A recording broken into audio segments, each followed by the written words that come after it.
అందరికీ నమస్కారం. ఈరోజు కథను రచించిన వారు భవానీ గారు. రాత్రి 10 గంటలవుతూ ఉంది. వర్షం పడి అప్పుడే ఆగింది. నిర్మానుష్యంగా ఉన్న రోడ్పై ఒక కార్ దూసుకుపోతుంది. అందులోని వారు తమ స్టడీస్ పూర్తి చేసుకున్న సందర్భంగా ఒక ఫామ్ హౌస్లో పార్టీ చేసుకుని తిరిగి వెళ్ళిపోతూ ఉన్నారు. అందరూ కాస్త డ్రింక్ చేసి ఉన్నారు. వారిలో ఒకతను రేపు ఫారెన్ వెళ్తున్నాడు. లేకపోతే వాళ్ళు ఈ టైంలో ఫామ్ హౌస్లోనే ఉండేవాళ్ళు. వాళ్ళు వెళ్తున్న దారిలో రెండు వైపులా చెట్లు తప్ప మనిషి జాడే లేదు. వారిలో ఒకతను ఈ రోడ్ రామ్ గోపాల్ వర్మ గారికి ఇస్తే మంచి హర్రర్ మూవీ తీస్తారు అని అంటాడు. మరొకరు, ఒరేయ్, నీకెప్పుడు ఏమి మాట్లాడాలో తెలీదా? అసలే ఇక్కడ నరమానవుడి జాడ కూడా లేదు. నువ్వు నీ చెత్తవాగుడు అని తిడతాడు. వారికి కాస్త దూరంలో రెడ్ లైట్స్ కనిపిస్తూ ఉంటాయి. అవి ఎవరివో కార్ పార్కింగ్ లైట్స్. ఆరి వెలుగుతూ ఉంటాయి. వారి కార్ ఎక్కడికి వెళ్ళేసరికి కనిపించిన దృశ్యం చూసి షాక్ అవుతారు. అక్కడ ఒక కారుపై పెద్ద చెట్టు పడిపోయి ఉంటుంది. కారు అద్దాలన్నీ పగిలినట్టు కనిపిస్తూ ఉంటాయి. పైన చెట్టు బరువుకి కారు పైభాగం కిందికి నొక్కుకుపోయి ఉంటుంది. అసలు లోపల ఎవరైనా ఉంటే బ్రతకడం చాలా కష్టం. డ్రైవ్ చేస్తూ ఉన్న రామ్ ఆ కార్ కాస్త దాటగానే తమ కారును ఆపేస్తాడు. అతని ఫ్రెండ్స్, రామ్, మనకెందుకు వచ్చింది ఇదంతా? ఈ మధ్య ఇలా చేసి రోడ్డుపై మనీ కోసం కూడా ట్రాప్ చేస్తున్నారు. అంబులెన్స్కి కాల్ చేసి చెబుదాం అని అంటారు. అప్పుడు రామ్ కోపంగా వాళ్ళని చూస్తూ, మనుషుల్లా బిహేవ్ చేయండి.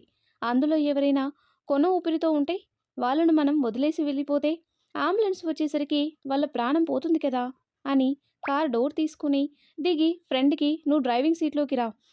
నాకు ఏమైనా డౌట్ వస్తే వెంటనే వచ్చేస్తా. నువ్వు డ్రైవ్ చేయడానికి రెడీగా ఉండు అని కార్ దగ్గరికి నడుస్తాడు. మిగిలిన వాళ్ళు అతను పిలవగానే హెల్ప్ చేయడానికి వెళ్ళాలి అని అనుకుని రెడీగా ఉంటారు. అప్పుడు రామ్, ఎవరైనా ఉన్నారా అని అరుస్తూ చుట్టూ చూస్తూ కార్ దగ్గరికి వెళ్తాడు. తన మొబైల్ ఫ్లాష్ లైట్ ఆన్ చేసి కార్ లోపలికి చూస్తాడు. లోపల దృశ్యం చూసి అతనికి షివరింగ్ వస్తుంది. వెంటనే డోర్ ఓపెన్ చేయడానికి ట్రై చేస్తాడు. అది ఓపెన్ అవ్వదు. ఇంకా ఆలోచించకుండా విండోని పగలగొడతాడు. అది చెట్టు పడినప్పుడే బీటులు తీసి ఉండటంతో రామ్ కొట్టగానే ముక్కలైపోతుంది. లోపలికి ఫ్లాష్ లైట్ వేసి చూస్తాడు. ఇప్పుడు సీన్ ఇంకా క్లియర్గా కనిపిస్తుంది అతనికి. అక్కడ ఒక అమ్మాయి చావు బతుకుల్లో ఉంది. తలకి చాలా గట్టి దెబ్బ తగిలినట్టు ఉంది. ఎంతసేపు అయిందో తెలియదు కానీ చాలా రక్తం పోయినట్టుంది. ఆ అమ్మాయి తన టీషర్ట్ విప్పి తలకు అదిమి పెట్టుకుంది. ఆమె ఒంటి పైభాగంలో ఇన్నర్ మాత్రమే ఉంది. కింద జీన్స్ ప్యాంట్ వేసుకుంది. టీషర్ట్ కూడా బ్లడ్తో తడిచిపోయి ఉంది. బ్లడ్ ఆమె ముఖం వంటిపై అంతా ఉంది.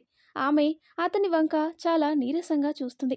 అతనికి చాలా బాధగా అనిపిస్తుంది ఆమెను చూడగానే. రామ్ ఫ్రెండ్స్ ఎంతకీ అతను రాకుండా ఉండేసరికి కార్ డోర్ తీసి దిగి, హే రామ్, ఏమైంది అని అడుగుతారు. అప్పుడు రామ్, యాక్సిడెంట్, చాలా సీరియస్ అని అరుస్తాడు. వాళ్ళు అతని దగ్గరికి వెళ్తూ ఉంటారు. ఆమె అతని వంక భయంగా చూస్తుంది ఒక్కసారే. రామ్కి ఆమె ఎందుకు భయపడుతుందో అర్థం కాదు. ఆమె తన తలపై ఉన్న షర్టును మెల్లగా తన ఎదపై కప్పుకుంటుంది. ఆమెకి ఇప్పుడు తను చనిపోతే బాగుండేది అని అనిపిస్తుంది. రామ్ దగ్గర నుండి వస్తున్న విస్కీ వాసన, వేరే వాళ్ళ మాటలు ఆమె మెదడుకి చేరగానే వాళ్ళు తనను ఇలాంటి పరిస్థితుల్లో ఏమైనా చేస్తే అన్న ఆలోచన వస్తుంది. ఆ ఆలోచన రాగానే ఆమె ప్రాణం పోతే బాగుండు అని అనిపిస్తుంది ఆమెకి. ఇప్పుడు వాళ్ళు తననేమన్నా చేసినా అరిచే ఓపిక కానీ పారిపోయే ఓపిక కానీ తనకు లేవు. ఆమెకే తెలియకుండా కంటి నుండి నీరు కారిపోతూ ఉంటుంది. రామ్కి ఆమె చర్యలు చూడగానే ఏం ఆలోచిస్తుందో అర్థమైపోయింది. మొదట కోపం వస్తుంది. కానీ వెంటనే సమాజంలో కొందరు నీచులు అలాగే ఉన్నారు కదా, వాళ్ళకి చిన్న పెద్ద వావి వరుసలు కూడా ఉండటం లేదు. ఆమెకు భయం వేయటం సహజమని అనుకొని కార్ దగ్గరికి వస్తున్న ఫ్రెండ్స్కి అక్కడే ఆగమని అంటాడు. వాళ్ళు ఏమైంది అని ముందుకు వస్తారు. రామ్ గట్టిగా, ఆగమని చెప్తున్నా కదా అని వాళ్ళపై అరుస్తాడు.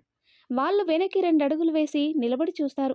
రామ్ తన షర్ట్ విప్పేసి ఆమె కప్పుకున్న టీ షర్ట్ను పక్కన పెట్టి తన షర్ట్ ఆమె చుట్టూ చుట్టేసి హ్యాండ్స్ను చుట్టూ తుప్పి ముడేస్తాడు. ఫ్రెండ్స్తో కారులో ఉన్న ఒక టవల్ను విసిరేయమని చెప్తాడు. ఒకరు టవల్ అతని వైపుకి విసిరేస్తారు. ఆ టవల్ ఆమె భుజాల చుట్టూ కప్పి హాస్పిటల్కి వెళ్దాం, ఓకే, నీకు ఏమీ హాని చేయము మేము, సరేనా అంటూ ఆమెను ఎత్తుకుని జాగ్రత్తగా కారు నుండి బయటకు తీసుకువస్తాడు. అతని ఫ్రెండ్స్ ఈసారి అతని దగ్గరికి పరుగున వస్తారు. వాళ్ళు ఆమెను చూసి షాక్ అవుతారు. రామ్ ఆపకపోతే తను చనిపోయేది అని అనుకుని తాము ఎంత తప్పుగా ప్రవర్తించబోయాము అనుకుని సిగ్గుపడతారు. ఒకరు కాస్త ముందుకు వెళ్ళి డోర్ ఓపెన్ చేసి పట్టుకుంటాడు. రామ్ జాగ్రత్తగా ఆమెతో కారెక్కి ఆమెను జాగ్రత్తగా పట్టుకుంటాడు. మిగిలిన వాళ్ళు కూడా ఎక్కి కూర్చోగానే కార్ సిటీ వైపుకి దూసుకుపోతుంది. ఒకరి వెనుక నుండి మరొక టవల్ తీసి ఆమె తలపై పెడతారు. ఆమెకి రామ్ చేతులలో చాలా సెక్యూర్గా అనిపిస్తుంది, తన తండ్రి చేతులలో ఉన్నట్టు. ఆమె ఆ నీరసంలోనూ రామ్ని చూస్తూ అతని రూపాన్ని మనసులో ముద్రించుకుంటుంది. ఆమెకి ఆ చివరి క్షణాల్లో కూడా రామ్ను చూస్తూ ఉంటే బ్రతకాలి అన్న డిజైర్ ఇంకా పెరుగుతూ ఉంటుంది. ఆమె అతన్ని చూస్తూ మనసులో వెయిట్ ఫర్ మీ, నేను నీ కోసం వస్తాను, ఇప్పటి నుండి నువ్వే నా డిజైర్ అని అనుకుంటూ కళ్ళు మూసుకుంటుంది. రామ్ ఆమె బుగ్గలు తడుతూ నిద్రపోకు, దగ్గరికి వచ్చేసాం అంటూ ఆమెను లేపుతూ ఉంటాడు.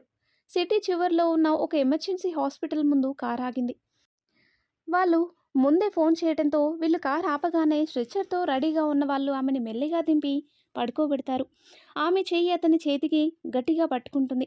రామ్ ఆమె భయపడుతుంది అనుకొని, మనం హాస్పిటల్కి వచ్చేసాము, ఇంకా భయపడకు, నీకు ఏమీ కాదు అని చెప్తూ ఉంటాడు. లోపలికి వెళ్తారు అందరూ. ఆమెను ఆపరేషన్ థియేటర్ దగ్గరికి తీసుకువెళ్తారు.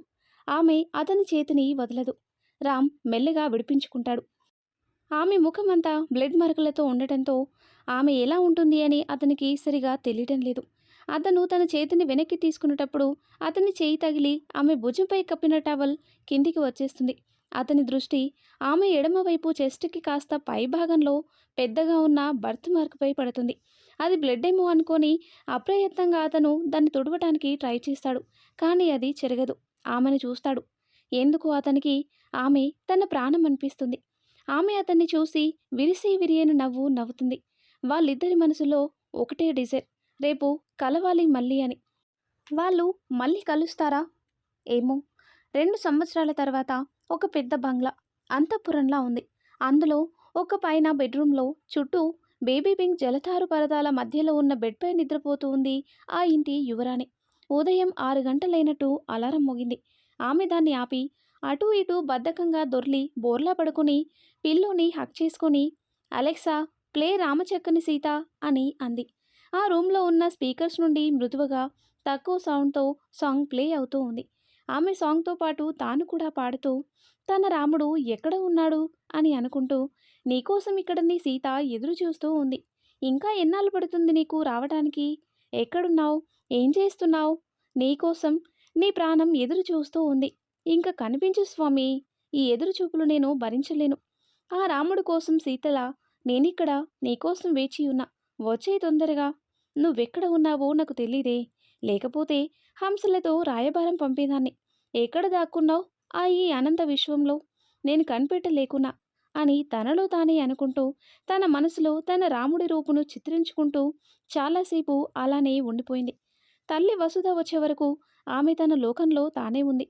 వసుధ, తల్లి సియా, లెగింకా చాలా టైం అయింది, నువ్వు రెడీ అయి కిందకు వస్తే నిన్ను చూసి కానీ మీ నాన్న ఆఫీస్కి వెళ్ళరు అని తెలుసు కదా బంగారం, లే తల్లి ఇంకా. అప్పుడు సియా లేస్తున్నా అమ్మా అని అంటూ లేచి మళ్ళీ తల్లి గుడిలో తలపెట్టుకుని పడుకుంది. అప్పుడు వసుధ, లే బంగారం, డాడీకి ఈరోజు బెస్ట్ బిజినెస్ మ్యాన్ అవార్డు ఇస్తున్నారు కదా, డాడీకి చాలా పని ఉంది, త్వరగా వెళ్ళి మళ్ళీ ఈవినింగ్ త్వరగా రావాలి కదా అవార్డ్ ఫంక్షన్కి వెళ్ళడానికి. సియా, డాడీ ఈరోజు కూడా వెళ్ళాలా ఆఫీస్కి, ఈరోజు ఇంట్లో ఉండిపోవచ్చు కదా అంటుంది. అప్పుడే కూతురు కోసం అక్కడికి వచ్చిన నందన్ గారు, నందన్, అవార్డు వచ్చింది కదా అని ఇంట్లో కూర్చుంటే మనం ఒక అడుగు వెనక్కి వెళ్ళిపోతాం బేబీ. అప్పుడు సియా తండ్రిని చూడగానే లేడి పిల్లల బెడ్పై నుండి దిగి తండ్రిని హక్ చేసుకొని, డాడీ ఈరోజు నువ్వు ఇంట్లోనే ఉండు, ఐ మిస్ యూ అని గారాలు పోతుంది. అప్పుడు నందన్, రేపటి నుండి నువ్వు కూడా నాతో పాటు ఆఫీస్కి వచ్చేయి బేబీ, ఇద్దరం ఒకే ఆఫీస్లో వర్క్ చేసుకోవచ్చు, నా సామ్రాజ్యానికి రేపటి మహారాణివి నువ్వే కదా, ఇప్పటి నుండి వస్తే నీకు అలవాటవుతుంది, వ్యాపార మెలకువలు తెలియడమే కాదు పరిచయాలు కూడా పెరుగుతాయి అని చెప్తాడు. అప్పుడు సియా, డాడీ ప్లీజ్, బిజినెస్ నా వల్ల కాదు, నీకు తెలుసు కదా, నాకు ఆర్ట్స్ అంటే ఇష్టం, నన్ను బలవంతం చేయొద్దు అంటుంది. అప్పుడు నందన్, అందుకే సమర్థుడైన అల్లుడు కోసం చూస్తున్నా, నా సామ్రాజ్యాన్ని, నా బంగారు తలని ప్రాణంలా చూసుకోవాలి అతను అంటాడు. అప్పుడు సియా, డాడీ మళ్ళీ స్టార్ట్ చేయకండి, ఇంకా దొరకని అల్లుడు గురించి, నేను మెచ్చిన రాముడే మీ అల్లుడు అవుతాడు, ఫిక్స్ అయిపోండి, నేనతను నా రాముడైతేనే పెళ్లి చేసుకుంటాను, లేదు అంటే నన్ను అసలు బలవంతం చేయకూడదు అంటుంది. అప్పుడు నందన్, నిన్ను ఎప్పుడూ బలవంతం చెయ్యం తల్లి, నీ ఇష్టమే నా ఇష్టం అంటాడు. ఇంకా వసుధ, చేయండి ఇంకా గారం మన నెత్తిపై ఎక్కి కూర్చుంటుంది, మీరు చదవమని చెప్పింది చదవకుండా పెయింటింగ్ నేర్చుకుంది.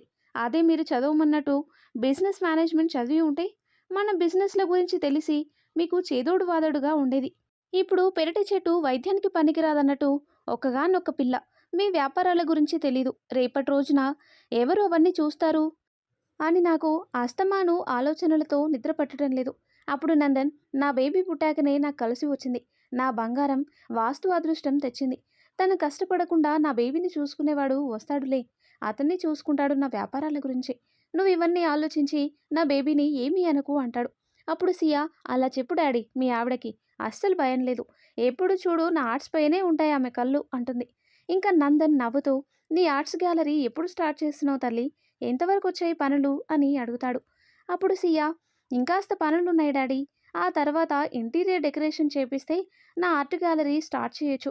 ఇంకో 1 మంత్ పైన పడుతుంది అని అనుకుంటున్నా అంటుంది. అప్పుడు నందన్, ఎందులోనూ కాంప్రమైజ్ అవ్వకు బంగారం.